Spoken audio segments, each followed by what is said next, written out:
ಕರ್ತನ ನಾಮಕ್ಕೆ ಸ್ತೋತ್ರ ಉಂಟಾಗಲಿ. Be grateful that I had the opportunity to join you all this morning in worshiping the Lord with the saints here. ಇಲ್ಲಿರುವ ದೇವ ಜನರೊಂದಿಗೆ ಸೇರಿ ದೇವರನ್ನು ಆರಾಧನೆ ಮಾಡುವ ಈ ಒಂದು ಅವಕಾಶಕ್ಕಾಗಿ ನಾನು ದೇವರಿಗೆ ಕೃತಜ್ಞತೆಯುಳ್ಳವನಾಗಿದ್ದೇನೆ. Thankful for the Lord's testimony in this place. Most of you who I know, some of you who I am not familiar with. ಇಲ್ಲಿ ಈ ಒಂದು ದೇವರ ಒಂದು ಸಾಕ್ಷಿಗಾಗಿ ನಾನು ದೇವರನ್ನು ಸ್ತೋತ್ರ ಸಲ್ಲಿಸುತ್ತೇನೆ ಮತ್ತು ಇಲ್ಲಿರುವ ಕೆಲವರು ನನಗೆ ಪರಿಚಯವಿದ್ದಾರೆ, ಕೆಲವರು ನನಗೆ ಪರಿಚಯವಿಲ್ಲ. We'll quickly turn to the word of the Lord, and we have to read two portions in the beginning, starting with Exodus chapter 2. ಎರಡು ವಾಕ್ಯ ಭಾಗಗಳನ್ನು ಓದಿಕೊಳ್ಳೋಣ. ಮೊದಲು ವಿಮೋಚನಾ ಕಾಂಡ 2ನೇ ಅಧ್ಯಾಯ, and we'll read verse number 11. 11ನೇ ವಚನ. ವಿಮೋಚನಾ ಕಾಂಡ 2ನೇ ಅಧ್ಯಾಯ 11ನೇ ವಚನ. And it came to pass in those days when Moses was grown, that he went out unto his brethren and looked on their burdens, and he spied an Egyptian smiting a Hebrew, one of his brethren. ವಿಮೋಚನಾ ಕಾಂಡ 2ನೇ ಅಧ್ಯಾಯ 11ನೇ ವಚನ. ಮೋಶೆ ಅತ್ತಿತ್ತ ನೋಡಿ ಯಾರಿಲ್ಲವೆಂದು ತಿಳಿದು ಆ ಐಗುಪ್ತನನ್ನು ಹೊಡೆದು ಹಾಕಿ ಅವನ ಶವವನ್ನು ಮರಳಲ್ಲಿ ಮುಚ್ಚಿಟ್ಟನು. We'll also read Hebrews chapter 11 and verse 24. ಇಬ್ರಿಯರಿಗೆ ಬರೆದ ಪತ್ರಿಕೆ 11ನೇ ಅಧ್ಯಾಯ 24ನೇ ವಚನ. By faith Moses, when he was come to years, refused to be called the son of Pharaoh's daughter. ಮೋಶೆ ದೊಡ್ಡವನಾದ ಮೇಲೆ ಫರೋಹನ ಕುಮಾರ್ತೆಯ ಮಗನೆನಿಸಿಕೊಳ್ಳುವುದು ಬೇಡವೆಂದು ನಂಬಿಕೆಯಿಂದಲೇ. May the Lord add his blessings on the reading of his word. ಓದಿದ ದೇವರ ವಾಕ್ಯ ಭಾಗಕ್ಕೆ ದೇವರು ತಾನೇ ತನ್ನ ಆಶೀರ್ವಾದವನ್ನು ಸೇರಿಸಲಿ. Back in 2014, when the election campaign was on for the Lok Sabha elections, 2014ರಲ್ಲಿ ಈ ಲೋಕಸಭಾ ಚುನಾವಣೆಗೆ ಒಂದು ಪ್ರಚಾರ ಮಾಡುತ್ತಿರುವಾಗ, back then a politician stood up and said there was so much black money from India that is kept in banks abroad. ಅಲ್ಲಿ ಒಬ್ಬ ರಾಜಕೀಯರು ಎದ್ದು ನಿಂತು ಅವರು ಹೇಳಿದ್ದೇನೆಂದ್ರೆ ಭಾರತ ದೇಶದ ಅನೇಕ ಈ ಒಂದು ಬ್ಲಾಕ್ ಹಣ ಅದು ಬೇರೆ ದೇಶಗಳಲ್ಲಿ ಬ್ಯಾಂಕ್ಗಳಲ್ಲಿ ಅಡಕವಾಗಿದೆ ಎಂಬುದಾಗಿ. And he said if he became the prime minister, he will bring back all that money, and there would be so much money that every poor Indian can get about 15 lakhs into his bank account. ಅವರು ಹೇಳಿದ ಒಂದು ಮಾತು ಏನೆಂದು ನೋಡುವಾಗ, ಅಷ್ಟು block ಮನಿ ಉಂಟು, ಅದೆಲ್ಲ ನಾವು ಹಿಂತಿರುಗಿ ಭಾರತ ದೇಶಕ್ಕೆ ತರುವುದಾದ್ರೆ ಪ್ರತಿಯೊಬ್ಬ ವ್ಯಕ್ತಿಗೆ 15 ಲಕ್ಷ ದೊರೆಯುತ್ತದೆ ಎಂಬುದಾಗಿ ಅವರು ಹೇಳಿದರು. Many Indians are still waiting for that 15 lakhs. ಅನೇಕ ಭಾರತೀಯರು ಇನ್ನೂ 15 ಲಕ್ಷಕ್ಕಾಗಿ ಅವರು ಕಾಯುತ್ತಿದ್ದಾರೆ. Waiting is a very important part of our life. ಈ ಕಾಯುವ ಒಂದು ಸಂಗತಿ ನಮ್ಮ ಜೀವಿತದ ತುಂಬಾ ಪ್ರಾಮುಖ್ಯವಾದ ಭಾಗವಾಗಿದೆ. When I was in school, I couldn't wait to grow up so I can stop doing homework. ನಾನು ಶಾಲೆಯಲ್ಲಿ ವಿದ್ಯಾಭ್ಯಾಸ ಮಾಡುತ್ತಿರುವಾಗ ನಾನು ಒಂದು ಮನೆ ಪಾಠವನ್ನು ನಾನು ನಿಲ್ಲಿಸುವುದಕ್ಕಾಗಿ, ನಾನು ಬೆಳೆಯುವುದಕ್ಕಾಗಿ ನಾನು ಕಾಯ್ತಾ ಇದ್ದೆ. Once I finished college, I couldn't wait to start working. ನಾನು ಕಾಲೇಜಲ್ಲಿ ವಿದ್ಯಾಭ್ಯಾಸ ಮಾಡುತ್ತಿರುವಾಗ ನಾನು ಕೆಲಸ ಮಾಡುವುದಕ್ಕಾಗಿ ಆ ಒಂದು ವಿಷಯಕ್ಕಾಗಿ ನಾನು ಕಾಯ್ತಾ ಇದ್ದೆ. When I started working, I couldn't wait to retire.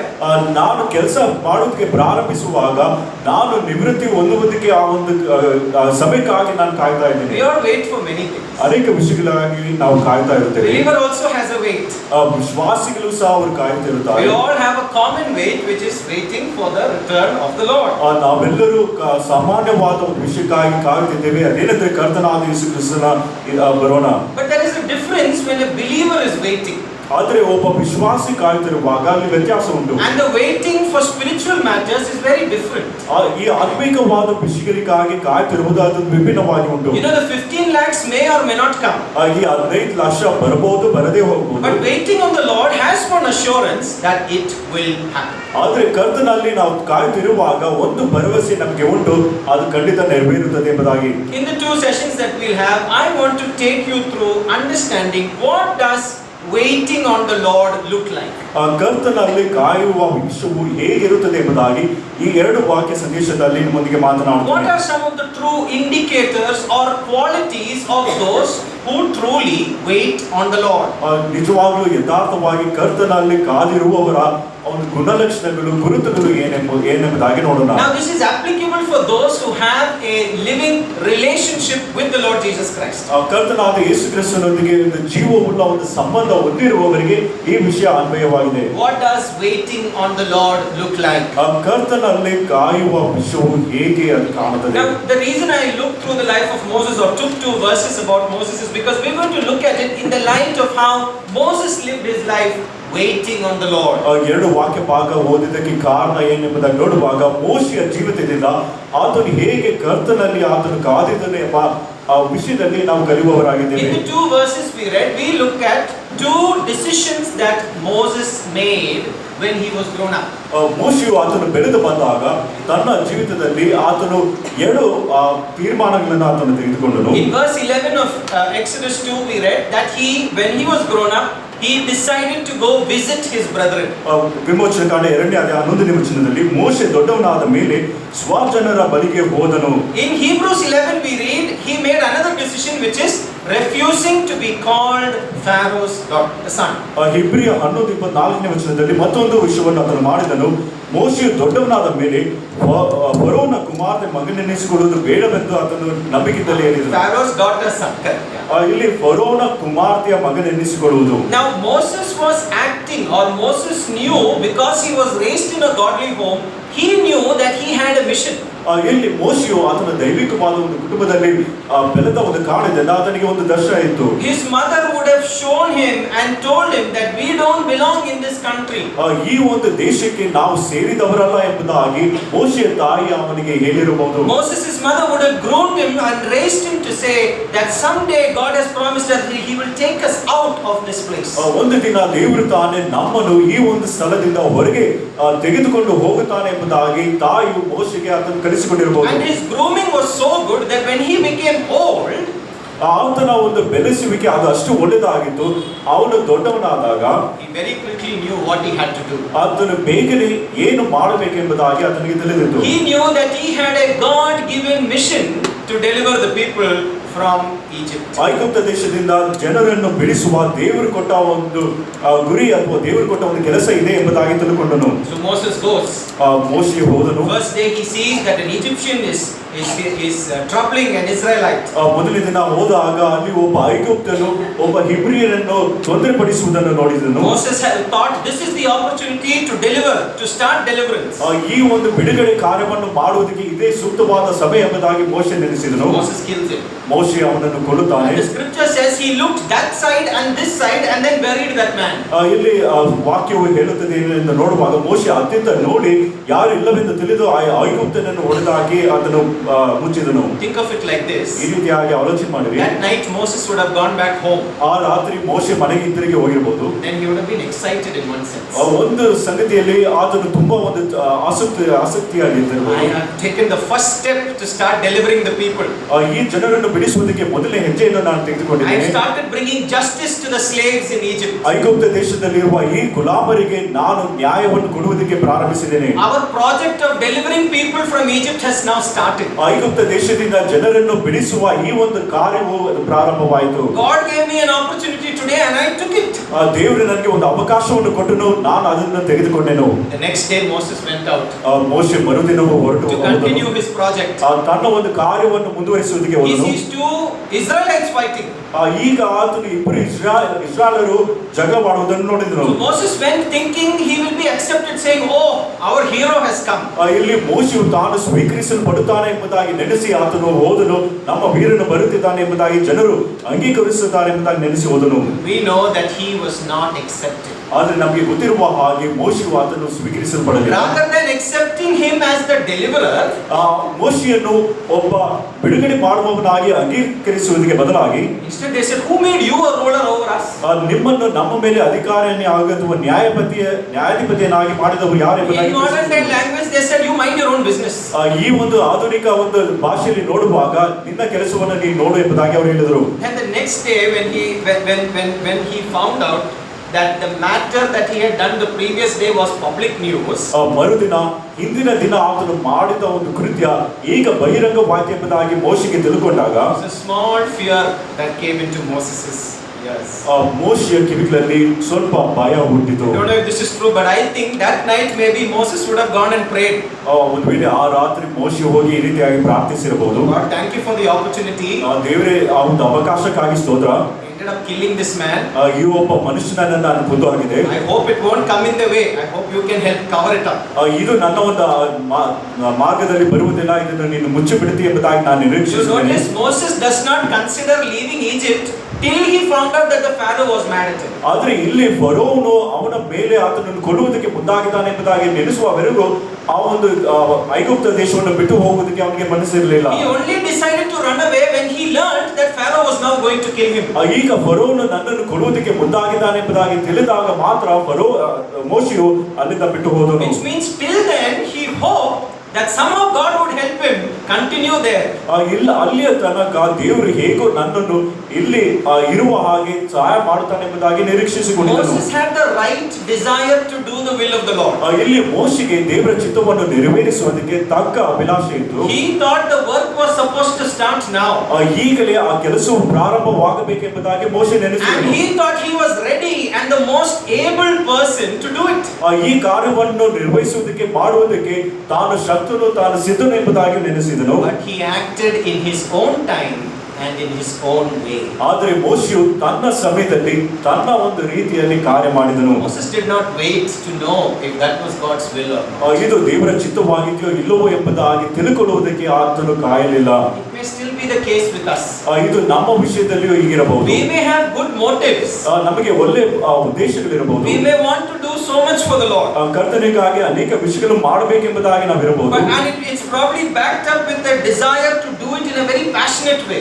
ತುಂಬಾ ಆಸಕ್ತಿಯಿಂದ ಮಾಡುವ ಒಂದು ಅಭಿಲಾಷೆ ಅದರ ಹಿಂದೆ ಇರಬಹುದು. But we must be willing to wait on the Lord. ಆದರೆ ಕರ್ತನಲ್ಲಿ ಕಾಯುವ ಒಂದು ಮನಸ್ಸು ನಮಗಿರಬೇಕು. And it cannot be done. Anything for the Lord cannot be done without a prayerful and patient waiting for the will of the Lord. ಪ್ರಾರ್ಥನಾ ಪೂರ್ವಕವಾಗಿಯೂ ಮತ್ತು ದೇವರ ಚಿತ್ತಕ್ಕಾಗಿ ಕಾಯ್ದಿರಿದು ನಾವು ಯಾವ ವಿಷಯವನ್ನು ನಾವು ಮಾಡಬಾರದು. Moses was acting on his fleshly impulses. ಇಲ್ಲಿ ಮೋಶೆಯು ತನ್ನ ಒಂದು ಶರೀರ ಭಾವನೆಯಿಂದ ಆತನು ಕಾರ್ಯ ಮಾಡುತ್ತಿದ್ದನು. And now Moses is running away to Midian. ಈಗ ಮೋಶೆಯು ಆತನು ಮಿದ್ಯಾನ್ ದೇಶಕ್ಕೆ ಓಡಿ ಹೋದನು. This is where Moses begins to wait on the Lord. ಇಲ್ಲಿಂದಲೇ ಮೋಶೆಯು ದೇವರಲ್ಲಿ ಕಾದಿರುವುದಕ್ಕೆ ಪ್ರಾರಂಭಿಸಿದನು. So the first quality that I want to bring before you of those who wait on the Lord, ಯಾರ್ಯಾರು ಕರ್ತನಲ್ಲಿ ಆಶ್ರಯಿಸಿ ಅಥವಾ ಕರ್ತನಲ್ಲಿ ಕಾದಿರುವವರ ಒಂದು ಮೊದಲನೇ ಗುಣಲಕ್ಷಣ ಎಂಬುದಾಗಿ is that ನೋಡೋಣ. when you wait on the Lord, you will begin to know God in ways you have not known. ನೀವು ದೇವರನ್ನು ಹಿಂದೆ ತಿಳಿಯದ ಒಂದು ಮಾರ್ಗದಲ್ಲಿ ತಿಳಿದುಕೊಳ್ಳುವುದಕ್ಕೆ ನೀವು ಕಾದಿರುತ್ತೀರಿ. How do you think Moses would have felt when he ran away from Egypt? ಮೋಶೆಯು ಐಗುಪ್ತ ದೇಶದಿಂದ ಓಡಿ ಹೋದಾಗ ಆತನಿಗೆ ಹೇಗೆ ಅನಿಸಿಕೊಂಡಿರಬಹುದು? Moses would have thought, I had an opportunity to deliver the people of Israel. ಮೋಶೆ ಆಲೋಚಿಸಿರಬಹುದು, ಇಸ್ರಾಯೇಲ್ ಜನರನ್ನು ಬಿಡಿಸುವುದಕ್ಕೆ ನನಗೆ ಒಂದು ಅವಕಾಶ This is ಇತ್ತು. what I grew up listening from my mother. ನನ್ನ ತಾಯಿಯಿಂದ ಈ ವಿಷಯವನ್ನೇ ಕೇಳಿಸಿಕೊಂಡು ನಾನು ಬೆಳೆದಿದ್ದೇನೆ. Now here I am running away from that place. That door, that opportunity is firmly closed. ಆದ್ರೆ ಈಗ ನೋಡು, ನಾನು ಆ ಒಂದು ಸ್ಥಳದಿಂದ ಓಡಿ ಹೋಗಬೇಕಾಯ್ತು. ಆ ಒಂದು ಅವಕಾಶವು ಈಗ ಮುಚ್ಚಲ್ಪಟ್ಟಿದೆ. Has God's plan changed? ದೇವರ ಯೋಜನೆ ಬದಲಾಯಿತು. Am I not the person to deliver the people of Israel? Israel ಜನರನ್ನು ಬಿಡಿಸುವ ವ್ಯಕ್ತಿ ನಾನಲ್ಲವೋ? Oh, there is so much that Moses learned in Egypt. ಐಗುಪ್ತ ದೇಶದಲ್ಲಿ ಮೋಶೆಯು ಅನೇಕ ವಿಷಯಗಳನ್ನು ಕಲಿತುಕೊಂಡನು. Perhaps he would have got multiple degrees studying in the palace of Egypt. ಐಗುಪ್ತ ದೇಶದ ಒಂದು ಅರಮನೆಯಲ್ಲಿ ವಿದ್ಯಾಭ್ಯಾಸವನ್ನು ಪಡೆದು ಅನೇಕ ಪದವಿಯನ್ನು ಹೊಂದಿರಬಹುದು. But he was still to learn the alphabets in the school of God. ಆದರೆ ದೇವರ ಒಂದು ಪಾಠಶಾಲೆಯಲ್ಲಿ ಇನ್ನೂ ಆ ಅಕ್ಷರವನ್ನು In ಕಲಿಯಬೇಕಾಗಿತ್ತು. his unrenewed nature, in his flesh, he acted on many things. ಆದರೆ ತನ್ನ ಒಂದು ಶರೀರ ಭಾವನೆಯಿಂದ ಅನೇಕ ವಿಷಯಗಳ ಮೇಲೆ ಕಾರ್ಯ ಮಾಡಿದನು. And the degrees of the world will help you act on it.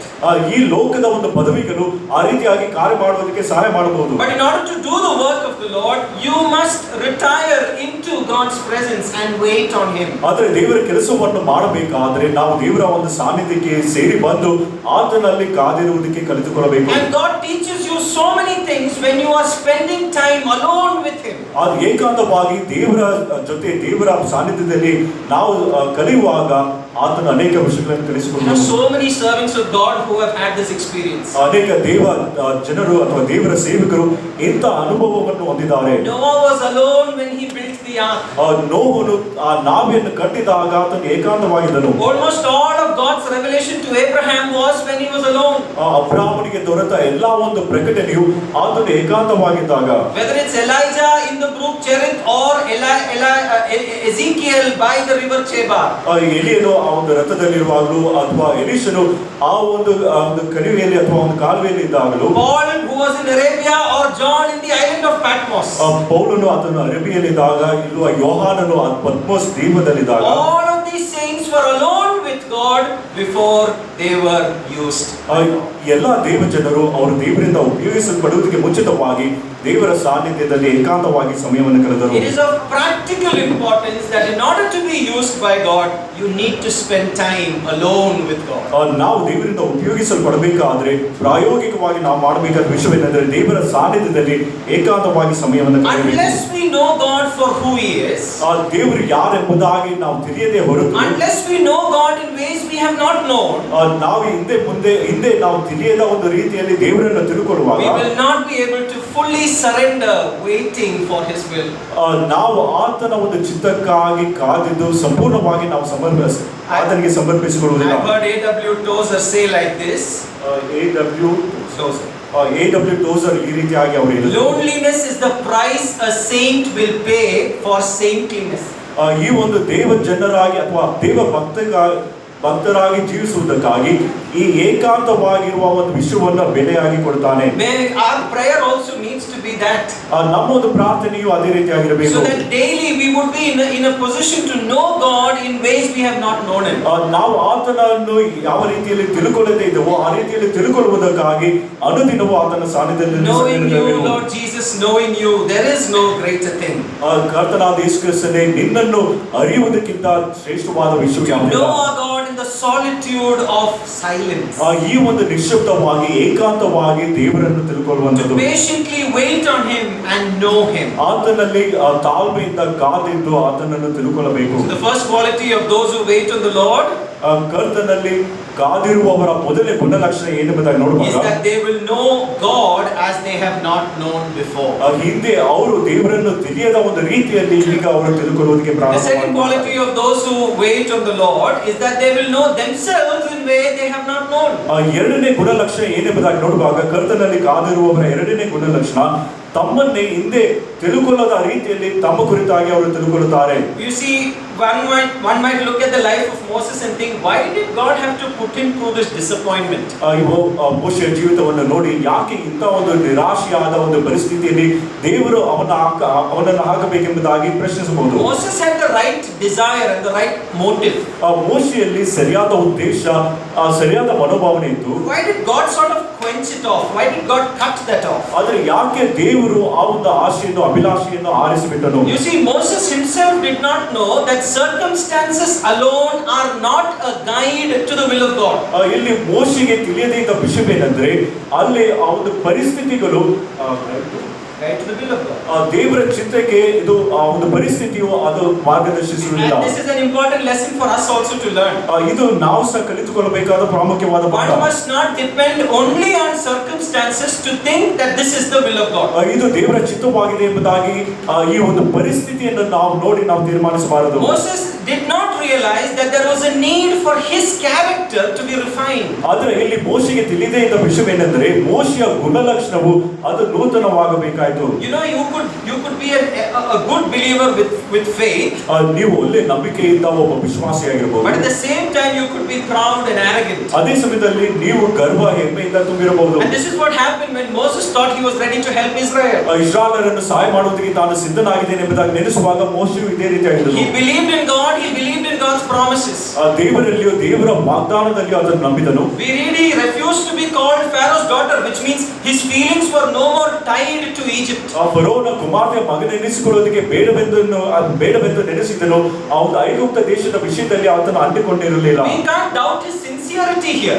ಇಲ್ಲಿ ಆತನ ಒಂದು ಯಥಾರ್ಥತ್ವವನ್ನು ನಾವು ಸಂಶಯ ಪಡಬಾರದು. But he lacked humility. ಆದ್ರೆ ಆತನಿಗೆ ಅಧೀನ ಸ್ವಭಾವ ಕೊರತೆ ಇತ್ತು. He wanted to do something great. ಆ ದೊಡ್ಡ ವಿಷಯವನ್ನು ಮಾಡಬೇಕೆಂಬುದಾಗಿ ಇದ್ದನು. He thought he was the one qualified and able to do it. ಈ ಕಾರ್ಯವನ್ನು ಮಾಡುವುದಕ್ಕೆ ತಾನು ಅರ್ಹನು ಎಂಬುದಾಗಿ ಅದನ್ನು ನೆನೆಸಿದನು. But his desire to do that was with the desire to accept, for people to accept him as their deliverer. ಆದ್ರೆ ಈ ಒಂದು ಕಾರ್ಯವನ್ನು ಮಾಡುವುದರಲ್ಲಿ ಆತನಿಗಿದ್ದ ಒಂದು ಅಭಿಲಾಷೆ ಏನೆಂಬುದಾಗಿ ನೋಡುವಾಗ ಬಿಡಿಸುವ ವ್ಯಕ್ತಿ ನಾನಾಗಿದ್ದಾನೆ ಎಂಬುದಾಗಿ ಜನರು ಅಂಗೀಕರಿಸಬೇಕೆಂಬ ಅಭಿಲಾಷೆ ಅವನಿಗೆ. He wanted to do what he thought was right. ತನಗೆ ಸರಿಯಾದ ವಿಷಯಗಳನ್ನು ಮಾಡಬೇಕೆಂಬುದಾಗಿ ಆತನು ಕಾರ್ಯವನ್ನು ಮಾಡಿದನು. Many a times when we think that it is what we think is the right thing to do, ನಾವು ಈ ಕಾರ್ಯವನ್ನು ಮಾಡುವುದು ಸರಿ ಎಂಬುದಾಗಿ ನಾವು ನೆನೆಸಿ ನಾವು ಮಾಡುವಾಗ God is not ready to use us. ದೇವರು ನಮ್ಮನ್ನು ಉಪಯೋಗಿಸುವುದಕ್ಕೆ God was not ready to use Moses either. ಇಲ್ಲಿ ಮೋಶೆಯನ್ನು ಸಹ ಉಪಯೋಗಿಸುವುದಕ್ಕೆ ದೇವರು ಸಿದ್ಧನಾಗಿರಲಿಲ್ಲ. Moses relied too much on himself. ಮೋಶೆಯು ತನ್ನ ಮೇಲೆ ಆತನು ಅವಲಂಬಿಸಿಕೊಂಡಿದ್ದನು. He was dependent on what others thought about him. ಇತರರು ತನ್ನ ಕುರಿತಾಗಿ ಆಲೋಚನೆ ಮಾಡುವ ವಿಷಯಗಳಲ್ಲಿ ಆತನು ಆತುಕೊಂಡಿದ್ದನು. Moses still had to learn how ungrateful the children of Israel will be. ಈ ಇಸ್ರಾಯೇಲ್ ಜನರು ಎಷ್ಟು ಕೃತಜ್ಞತೆ ಇಲ್ಲದವರಾಗಿರುತ್ತಾರೆ ಎಂಬ ವಿಷಯವನ್ನು ಸಹ ಮೋಶೆ ಕಲಿತುಕೊಳ್ಳಬೇಕಾಯಿತು. God will work through Moses. ಮೋಶೆಯು ದೇವರು ಮೋಶೆ ಮುಖಾಂತರ ಕಾರ್ಯ ಮಾಡುತ್ತಾನೆ. But not when he is so proud. ಆದರೆ ಆತನು ಅಹಂಕಾರದಿಂದ ಇರುವಾಗ ಉಪಯೋಗಿಸುವುದಿಲ್ಲ. Moses learned a lot in Egypt.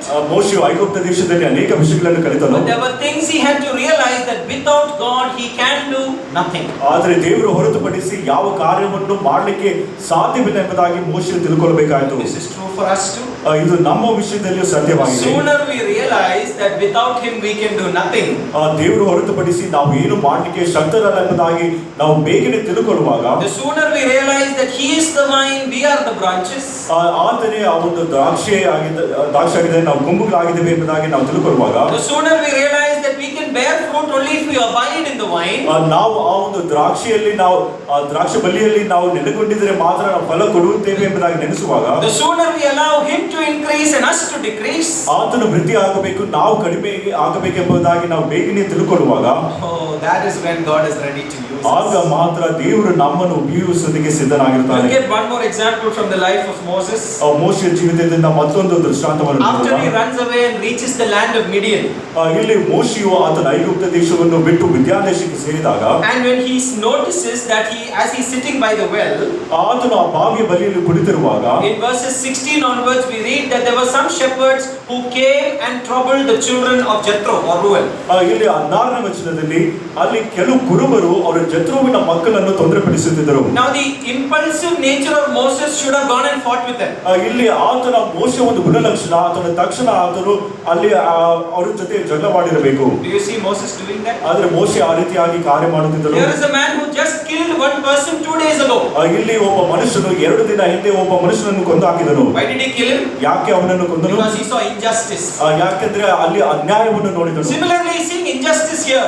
ಇಲ್ಲಿ ಸಹ ಅನ್ಯಾಯ ನಡೆಯುವುದನ್ನು ನೋಡುತ್ತಿದ್ದಾನೆ. his character is now slowly beginning to change. ಆದರೆ ಇಲ್ಲಿ ಮೋಶೆಯ ಗುಣಲಕ್ಷಣ ನಿಧಾನವಾಗಿ ಬದಲಾಗುತ್ತದೆ. you don't see an impulsive Moses. ಇಲ್ಲಿ ಆತುರದಿಂದ ಕಾರ್ಯ ಮಾಡುವ ಮೋಶೆಯನ್ನು ನಾವು ನೋಡುತ್ತೇವೆ. what kind of Moses do you see? ಇಲ್ಲಿ ಎಂತ ಮೋಶೆಯನ್ನು ನೋಡುತ್ತಿದ್ದೇವೆ? you see Moses was in verse 17 we read, not only did he not fight with them, ಇಲ್ಲಿ 17ನೇ ವಚನದಲ್ಲಿ ಮೋಶೆ ಅವರೊಂದಿಗೆ ಜಗಳ ಮಾಡದೇ ಇದ್ದನು. he helped the daughters of Reuel. ಅದು ಮಾತ್ರವಲ್ಲದೆ ರೂಯೇಲನ ಹೆಣ್ಣು ಮಕ್ಕಳಿಗೆ ಆತನು ಸಹಾಯ ಮಾಡಿದನು. how did he help them? ಅವರಿಗೆ ಹೇಗೆ ಸಹಾಯ ಮಾಡಿದನು? he again drew water and helped the flock. ಅವರಿಗೆ ಆ ಬಾವಿ ನೀರನ್ನು ಸೇರಿ ನೀರನ್ನು ತೆಗೆದು ಆ ಒಂದು ಕುರಿಗಳಿಗೆ ಕೊಡಿಸಿದನು. look at verse number 19. 19ನೇ ವಚನ ನೋಡಿರಿ. Moses did not push the shepherds away. ಇಲ್ಲಿ ಮೋಶೆಯು ಆ ಕುರುಬರನ್ನು ಅಟ್ಟಿಸಿ ಬಿಡಲಿಲ್ಲ. Moses allowed the shepherds to drink the water that the daughters of Reuel had taken out. ಈ ರೂಯೇಲರ ಹೆಣ್ಣು ಮಕ್ಕಳು ತೆಗೆದ ಒಂದು ನೀರನ್ನು ಕುಡಿಯುವುದಕ್ಕೆ ಕುರುಬರಿಗೆ ಒಪ್ಪಿಸಿದನು. and then he drew water. verse number 19 in the end we read, he drew drew water and watered the flock. ಮತ್ತು ಅದು ಮಾತ್ರವಲ್ಲದೆ ಅವನು ಅವರಿಗೋಸ್ಕರ ನೀರು ಸೇದಿ ಕುರಿಗಳಿಗೆ ಕುಡಿಸಿದನು. There is no confrontation there. ಇಲ್ಲಿ ಒಂದು ಹೋರಾಟ ಅಥವಾ ವಿರೋಧಿಸುವ ವಿಷಯವನ್ನು ನೋಡುವುದಿಲ್ಲ. Moses was learning this very important truth. ಮೋಶೆಯು ಈ ಮುಖ್ಯವಾದ ಸತ್ಯಾಂಶವನ್ನು ಕಲಿಯುವುದಕ್ಕೆ He knew he should not act hastily in a hurry. ಅದನ್ನು ತ್ವರೆಯಾಗಿ ಕಾರ್ಯ ಮಾಡಬಾರದೆಂಬುದಾಗಿ ಮೋಶೆ ಕಲಿತುಕೊಂಡನು. There's a beautiful verse in the prophecy of Isaiah chapter 28. ಯೆಶಾಯನ ಗ್ರಂಥ 28ನೇ ವಚನದಲ್ಲಿ 28ನೇ ಅಧ್ಯಾಯ. Look at the last part of verse 16. 16ನೇ ವಚನದ ಕೊನೆ ಭಾಗವನ್ನು ನೋಡಿರಿ. He that believeth shall not make haste. ಈ ಒಂದು ಭರವಸೆ ಬಿಡುವವನು ಆತುರ ಪಡನು. He who believes will not act in a hurried manner. ನಂಬುವವನು ಅಥವಾ ಭರವಸೆ ಬಿಡುವವನು ಆತುರ ಪಡನು. Another good example is Judah in Genesis chapter 38. ಆದಿಕಾಂಡ 38ನೇ ಅಧ್ಯಾಯದಲ್ಲಿ ಮತ್ತೊಂದು ಉದಾಹರಣೆ ಯೂದನ ವಿಷಯವಾಗಿ.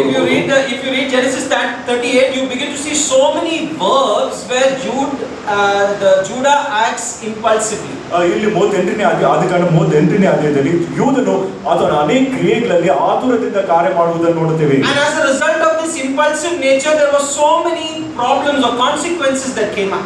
ಇದರ ನಿಮಿತ್ತವಾಗಿ ಆತನು ಮಾಡಿದ ಕೃತ್ಯಗಳ ನಿಮಿತ್ತವಾಗಿ ಆತನು ಅನೇಕ ಪರಿಣಾಮವನ್ನು ಎದುರಿಸಬೇಕಾಯಿತು. And in this very next chapter, we read about Joseph. ಮುಂದಿನ ಅಧ್ಯಾಯದಲ್ಲಿ ಯೋಸೇಫನ ಕುರಿತಾಗಿ ಓದುತ್ತೇವೆ. Where he who believes does not act hastily. ನಂಬುವವನು ಆತನು ಆತುರದಿಂದ ಕಾರ್ಯ ಮಾಡುವುದಿಲ್ಲ. You see how Moses himself did not realize certain things about him, but is now beginning to realize. ಮೋಶೆ ತನ್ನ ಕುರಿತಾದ ಕೆಲವು ವಿಷಯಗಳನ್ನು ಆತನು ಅರ್ಥ ಮಾಡಿಕೊಳ್ಳಲಿಲ್ಲ, ಆ ವಿಷಯಗಳನ್ನು ಈಗ ಅರ್ಥ ಮಾಡಿಕೊಳ್ಳುವುದಕ್ಕೆ ಪ್ರಾರಂಭಿಸಿದನು. Second quality of those who wait on the Lord ಕರ್ತನಲ್ಲಿ ಕಾದಿರುವವರ ಎರಡನೇ ಗುಣಲಕ್ಷಣ is that they will know themselves as they have not known. ಹಿಂದೆ ತಿಳಿಯದ ರೀತಿಯಲ್ಲಿ ಈಗ ತಮ್ಮನ್ನೇ ತಿಳಿದುಕೊಳ್ಳುವುದಕ್ಕೆ ಪ್ರಾರಂಭಿಸುವರು. Look at the third quality of those who wait on the Lord. ಕರ್ತನಲ್ಲಿ ಕಾದಿರುವವರ ಮೂರನೇ ಗುಣಲಕ್ಷಣವನ್ನು ನೋಡಿರಿ. It is that they are continuously busy in the actions of life. ಆ ಜೀವನದ ಕಾರ್ಯಗಳಲ್ಲಿ ಅವರು ಕಾರ್ಯನಿರತರಾಗಿರುತ್ತಾರೆ. It is seen in the actions of their life. ಅವರ ಜೀವಿತದ ಕೃತ್ಯಗಳಲ್ಲಿ ಕಾರ್ಯಗಳಲ್ಲಿ ಕಾಣಬಹುದು. Following the life of Moses again, ಮೋಶೆ ಜೀವಿತಕ್ಕೆ ಹಿಂದಿರುಗಿ ಬರುವಾಗ Moses has now settled down in Midian. ಈಗ ಮೋಶೆಯು ಮಿದ್ಯಾನ್ ದೇಶದಲ್ಲಿ ಆತನು ವಾಸವಾಗಿದ್ದಾನೆ. And as a result of his good gesture, we see over time he is married to Zipporah. ಆತನು ಮಾಡಿದ ಒಳ್ಳೆಯ ಕ್ರಿಯೆ ನಿಮಿತ್ತವಾಗಿ ಎತ್ರೋವಿನ ಹೆಣ್ಣು ಮಕ್ಕಳಲ್ಲಿ ಒಬ್ಬರನ್ನು ಮದುವೆ ಮಾಡಿಕೊಂಡನು. And we see that they have a son. ಈಗ ಒಬ್ಬ ಮಗನು ಅವನಿಗೆ ಹುಟ್ಟಿದನು. Notice how he names his son. ಆ ಮಗನಿಗೆ ಹೇಗೆ ಹೆಸರಿಡುತ್ತಾನೆ He calls him Gershom. ಗೆರ್ಷೋಮ್ ಎಂಬುದಾಗಿ Verse ಹೆಸರಿಡುತ್ತಾನೆ. 22 tells the meaning of that name. 22ನೇ ವಚನದಲ್ಲಿ ಆ ಹೆಸರಿನ ಅರ್ಥವು ಸಹ The ತಿಳಿಸಲ್ಪಟ್ಟಿದೆ. meaning means a stranger, a foreigner. ಆ ಒಂದು ಆ ಹೆಸರಿನ ಅರ್ಥ ಒಬ್ಬ ಅಪರಿಚಿತನು ಎಂಬುದಾಗಿ. The name itself means that Moses never forgot that neither Midian nor Egypt was his home. ಈ ಐಗುಪ್ತ ದೇಶವಾಗಲಿ ಮಿದ್ಯಾನ್ ದೇಶವಾಗಲಿ ತನ್ನ ಒಂದು ಸ್ವದೇಶವಲ್ಲ ಎಂಬುದಾಗಿ ಮೋಶೆ ತಿಳ್ಕೊಂಡಿದ್ದನು. He knew he was a stranger there. ಅಲ್ಲಿ ಒಬ್ಬ ಅಪರಿಚಿತನು ಎಂಬುದಾಗಿ ಪ್ರವಾಸಿ ಎಂಬುದಾಗಿ ಅವನಿಗೆ ಗೊತ್ತಿತ್ತು. He knew someday he had to go. ಭಾನುವಾರ ಆತನು ಹೋಗಬೇಕೆಂಬ ಯಾವುದೋ ಒಂದು ದಿನ ಹೋಗಬೇಕೆಂಬುದಾಗಿ ಆತನಿಗೆ ಗೊತ್ತಿತ್ತು. When that day will come, he did not know. ಯಾವಾಗ ಆ ದಿನ ಬರುತ್ತದೆ ಎಂಬುದಾಗಿ ಗೊತ್ತಿಲ್ಲ. But because he believed, ಆದರೆ ಆತನು ನಂಬಿದ ದೆಸೆಯಿಂದ he was willing to wait. ಆತನು ಕಾದಿರುವುದಕ್ಕೆ ಸಿದ್ಧನಾಗಿದ್ದನು. And it is seen in his action. ತನ್ನ ಒಂದು ಕ್ರಿಯೆಗಳಲ್ಲಿಯೂ ಕಂಡು ಬಂತು. Those who wait on the Lord will show it in their actions.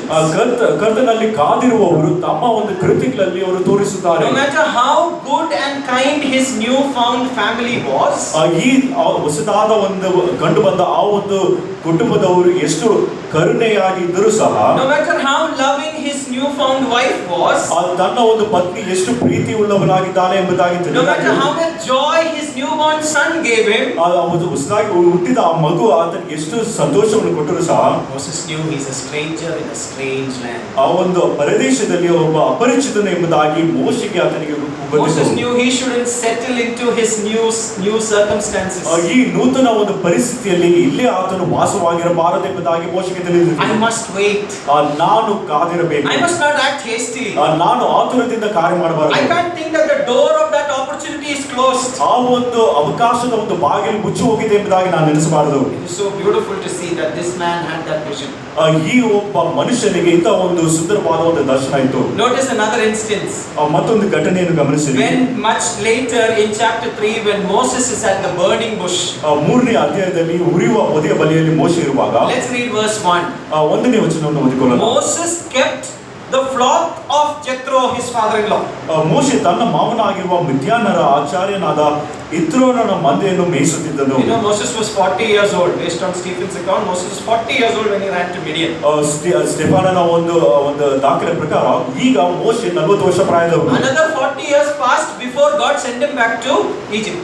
ದೇವರು ಮೋಶೆಯನ್ನು ಐಗುಪ್ತ ದೇಶಕ್ಕೆ ಮತ್ತೆ ಕರೆಸುವವರೆಗೂ 40 ವರ್ಷ ಮತ್ತೊಂದು 40 ವರ್ಷ ಮುಗಿತು. 40 years he is in Midian. ಈಗ 40 ವರ್ಷ ಮಿದ್ಯಾನ್ ದೇಶದಲ್ಲಿದ್ದಾನೆ. Whose sheep is he shepherding?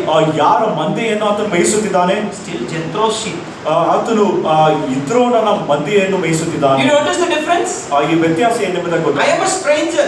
ನಾನು ಒಬ್ಬ ಅಪರಿಚಿತ. I don't want possessions here. ಇಲ್ಲಿ ನನಗೆ ಯಾವ ಆಸ್ತಿಯೂ ಬೇಕಾಗಿಲ್ಲ. 40 years have gone by.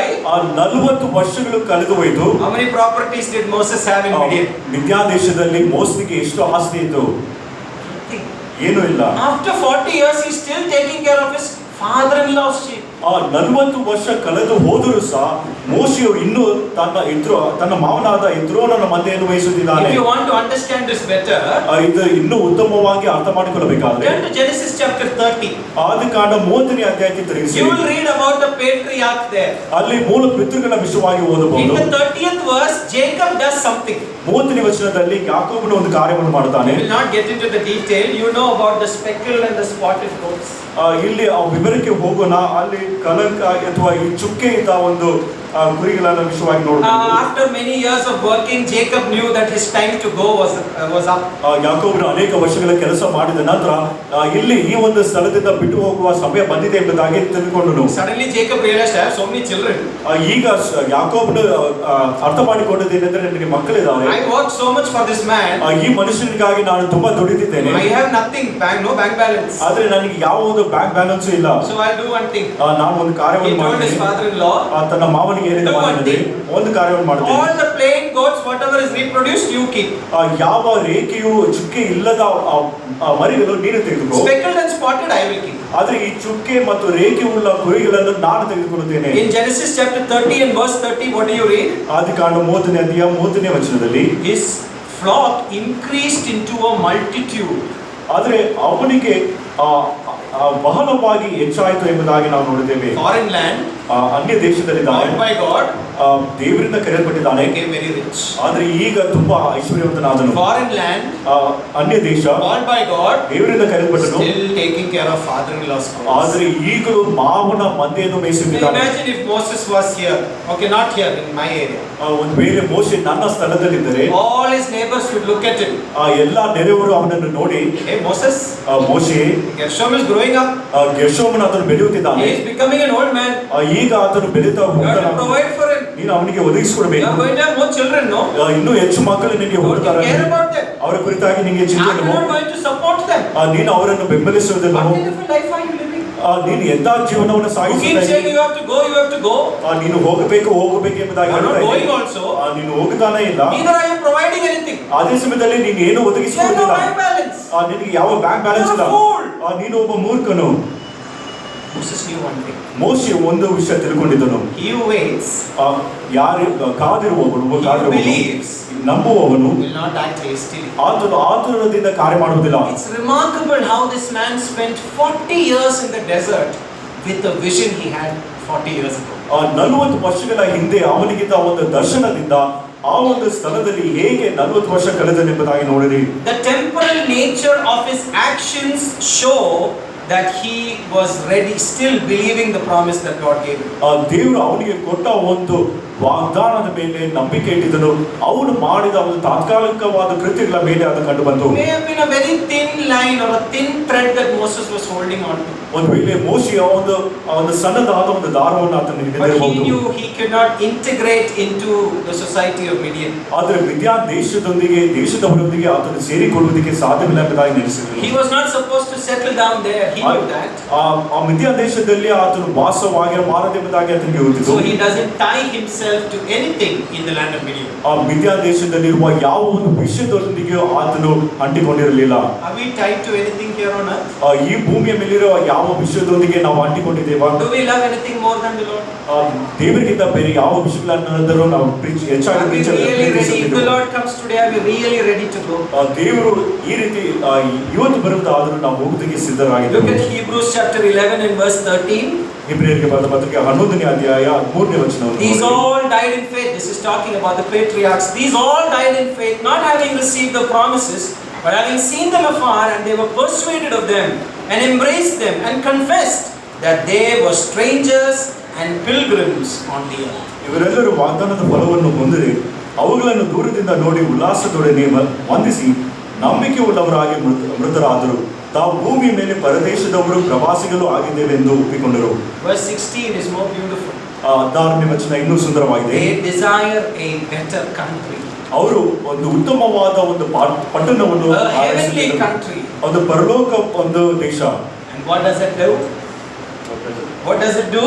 ಅದು ಮಾಡುವಂಥದ್ದೇನು? God is not ashamed to be called their God. ದೇವರು ಅವರ ದೇವರು ಎನಿಸಿಕೊಳ್ಳುವುದಕ್ಕೆ ನಾಚಿಕೊಳ್ಳುವುದಿಲ್ಲ. What ties us into this world? ಈ ಲೋಕದಲ್ಲಿ ಹಿಡಿದುಕೊಂಡಿರುವ ವಿಷಯಗಳೇನು? It can be anything, right? Depending on our life and where we are in our social status and in our stage of life. ನಾವು ಎಲ್ಲಿ ಜೀವಿಸುತ್ತಿದ್ದೇವೆ, ನಮ್ಮ ಒಂದು ಸಾಮಾಜಿಕ ಒಂದು ಸ್ಥಾನ ಹೇಗಿದೆ, ಇದರ ಮೇಲೆ ಅವಲಂಬಿತವಾಗಿದೆ. Are we tied to it? ಈ ಒಂದು ವಿಷಯದೊಂದಿಗೆ ನಾವು Do we ಅಂಟಿಕೊಂಡಿದ್ದೇವೆ. have a small desire saying, "Oh, I wish the Lord came after this"?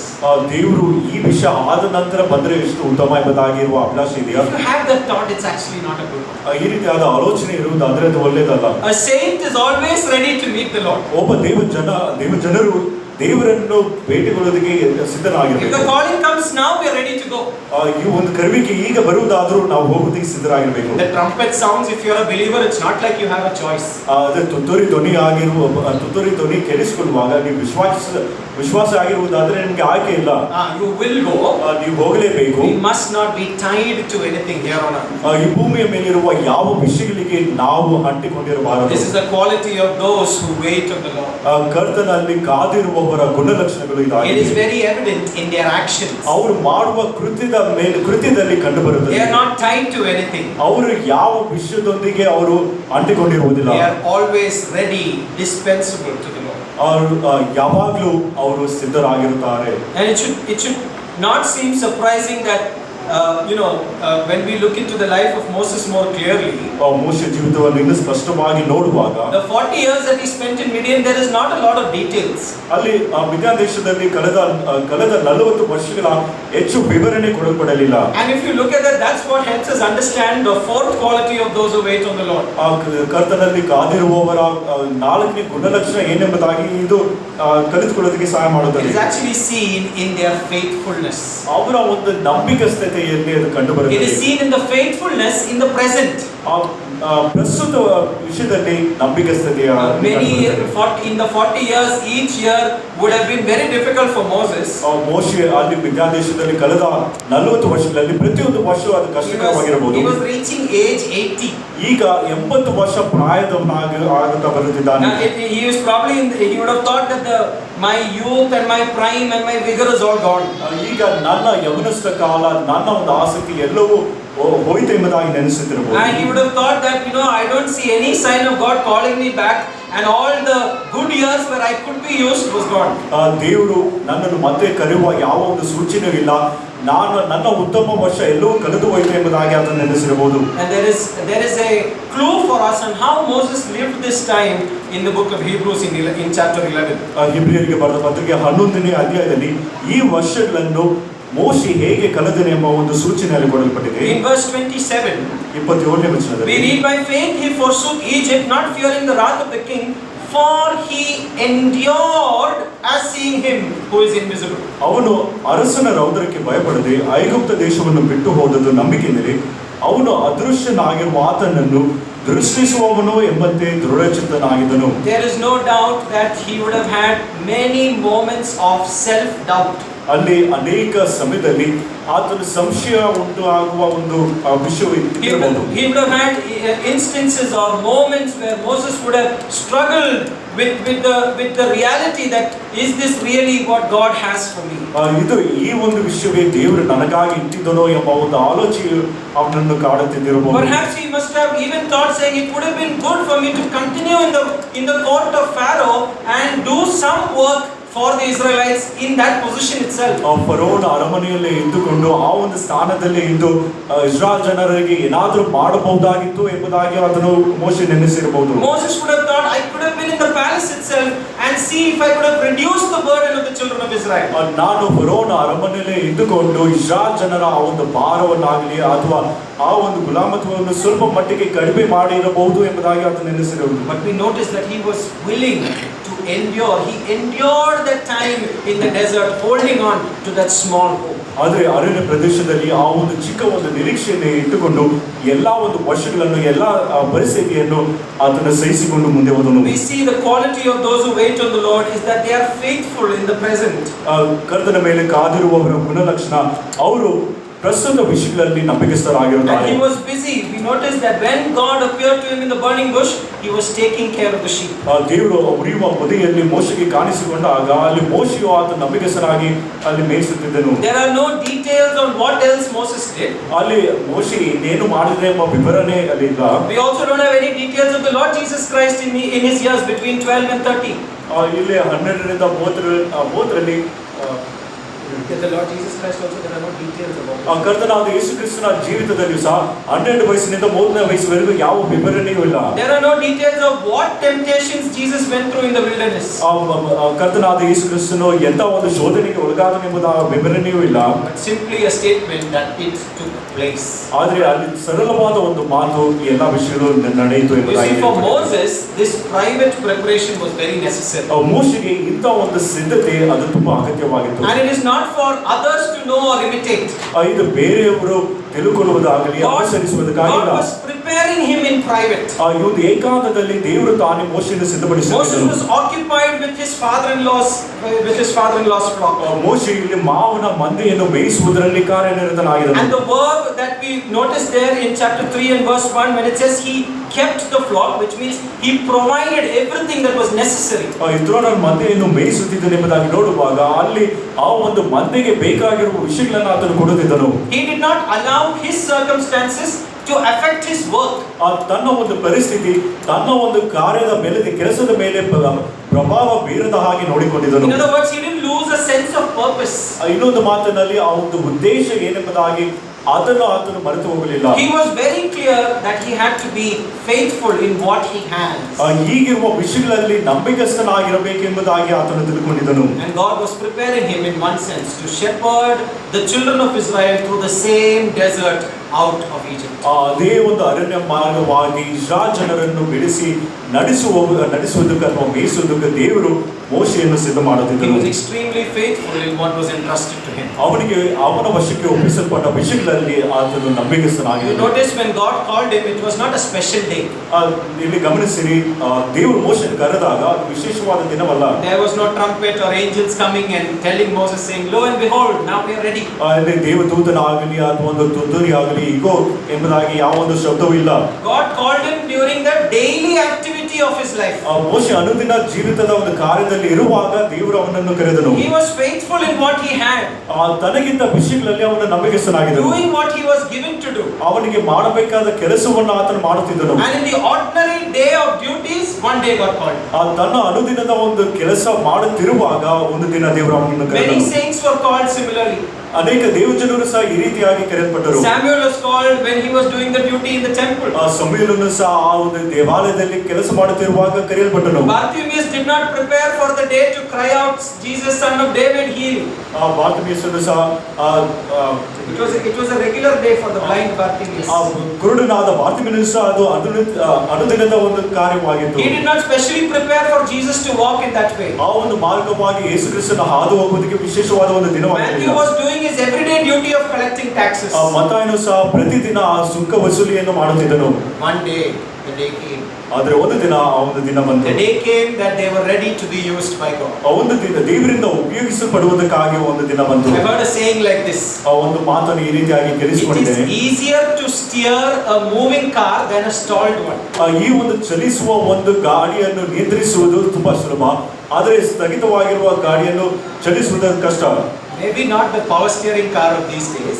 ಈ ಆಧುನಿಕ ದಿನಗಳಲ್ಲಿರುವ ಕಾರು ಆಗಲ್ಲ. I don't know if your Nano was like that.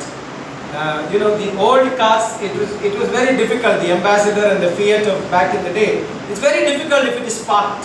ಆ ದಿನಗಳಲ್ಲಿ ಈ ಅಂಬಾಸಿಡರ್ ಫಿಯಟ್ ಆಗಲಿ ಅದು ಒಂದು ಸ್ಥಳದಲ್ಲಿ ಆ ಒಂದು ವಾಹನ ನಿಂತಿರುವುದಾದ್ರೆ ಅದನ್ನು ಚಲಿಸುವುದು ತುಂಬಾ ಕಷ್ಟ. The moment you crank the engine and you move the car, ಆದ್ರೆ ನೀವು ಆ ಇಂಜಿನ್ ಸ್ಟಾರ್ಟ್ ಮಾಡಿ ನೀವು ಮುಂದೆ ಹೋಗೋದಕ್ಕೆ ಪ್ರಾರಂಭ ಮಾಡುವಾಗ it is easier to steer it. ಆಗ ಆ ಒಂದು ಸ್ಟೀರಿಂಗ್ ವೀಲ್ ತಿರುಗಿಸುವುದಕ್ಕೆ When it's ಸುಲಭವಾಗುತ್ತದೆ. parked and the engine is turned off, ಆದ್ರೆ ಆ ಒಂದು ವಾಹನ ಒಂದು ಸ್ಥಳದಲ್ಲಿ ನಿಂತು ಇಂಜಿನ್ ಆಫ್ ಆಗಿರುವಾಗ very difficult to turn the car. ಆ ಒಂದು ಸ್ಟೀರಿಂಗ್ ವೀಲ್ ಅನ್ನು ತಿರುಗಿಸುವುದು ತುಂಬಾ ಕಷ್ಟ. Very hard to turn it around. ಅದನ್ನು ಸುತ್ತುವುದಕ್ಕೆ ತುಂಬಾ ಕಷ್ಟವಾಗಿರುತ್ತದೆ. Similar to in your activity of the church or your usefulness to the Lord. ಅದೇ ರೀತಿಯಾಗಿ ದೇವರ ವಿಷಯದಲ್ಲಿ ಪ್ರಯೋಜನವಾಗಿರಬೇಕಾದ್ರೆ ಇದೇ ವಿಷಯ ಅನ್ವಯವಾಗಿದೆ. When you are faithful in what God has given to you, ದೇವರು ನಿಮಗೆ ಕೊಟ್ಟಿರುವ ವಿಷಯಗಳಲ್ಲಿ ನೀವು ನಂಬಿಕೆಸ್ಥರಾಗಿರುವಾಗ, it's not just preaching. ಅದು ಉಪದೇಶ ಮಾಡುವುದಲ್ಲ. It could be arranging the books. ಇಲ್ಲ ಪುಸ್ತಕಗಳನ್ನು ಕ್ರಮಪಡಿಸುವುದಾಗಲಿ. It could be wiping the chair before everybody came in. ಇಲ್ಲ ಎಲ್ಲರೂ ಬರುವುದಕ್ಕೆ ಮುಂಚೆ ಕುರ್ಚಿಗಳನ್ನು clean ಮಾಡುವುದಾಗಲಿ. It can be washing the vessels. ಇಲ್ಲ ಪಾತ್ರೆ ತೊಳೆಯುವುದಾಗಲಿ. Or preparing food. ಇಲ್ಲ ಆಹಾರ ಸಿದ್ಧತೆ ಮಾಡುವುದರಲ್ಲಿ. In whatever is given to you, ಏನೇ ವಿಷಯ ನಿಮಗೆ ಕೊಡಲ್ಪಟ್ಟಿರುವ ಅದರಲ್ಲಿ be faithful in it. ನೀವು Do ನಂಬಿಕೆಸ್ಥರಾಗಿರಬೇಕು. it as if you're doing it to the Lord. ನೀವು ದೇವರಿಗಾಗಿ ಮಾಡುತ್ತಿದ್ದೀರಿ ಎಂಬುದಾಗಿ ನೆನೆಸಿ ಮಾಡಬೇಕು. Someday the call will come. ಒಂದು ದಿನ ಆ ಕರುವಿಗೆ ನಿಮಗೆ ಬರುತ್ತದೆ. Moses was faithful in the flock that was given to him. ಮೋಶೆಯು ತನ್ನ ವಶಕ್ಕೆ ಕೊಡಲ್ಪಟ್ಟಿರುವ ಮಂದೆಯ ವಿಷಯದಲ್ಲಿ ನಂಬಿಕೆಸ್ಥನಾಗಿದ್ದನು. And that one day came for Moses too. ಆ ಒಂದು ದಿನ ಮೋಶೆಯ ಜೀವಿತದಲ್ಲಿಯೂ ಸಹ ಬಂತು. And his preparation was now complete. ಈಗ ಆ ಸಿದ್ಧತೆಯ ಸಮಯ ಮುಗಿತು. The fourth quality of those who wait on the Lord is seen in their faithfulness in the present. ಕರ್ತನಲ್ಲಿ ಕಾದಿರುವವರ ನಾಲ್ಕನೇ ಗುಣಲಕ್ಷಣ ಏನೆಂಬುದಾಗಿ ನೋಡುವಾಗ Is in their faithfulness. ಪ್ರಸ್ತುತ ವಿಷಯಗಳಲ್ಲಿ ನಂಬಿಕೆಸ್ಥರಾಗಿರುವಂತದ್ದು. Now there is one more quality of those who wait on the Lord. ಕರ್ತನಲ್ಲಿ ಕಾದಿರುವವರ ಮತ್ತೊಂದು ಗುಣಲಕ್ಷಣ ಏನೆಂಬುದಾಗಿ Time is up. ಆದ್ರೆ ನನ್ನ ಸಮಯ ಮುಗಿತು. Lord willing, we will look at it in the next session. ಆದ್ರೆ ದೇವರ ಚಿತ್ತ ಇರುವುದಾದ್ರೆ ಮುಂದಿನ ಒಂದು ಸಂದೇಶದಲ್ಲಿ ನೋಡೋಣ. May the Lord continue to help us. ದೇವರು ತಾನೇ ನಮಗೆ ಸಹಾಯ ಮಾಡಲಿ.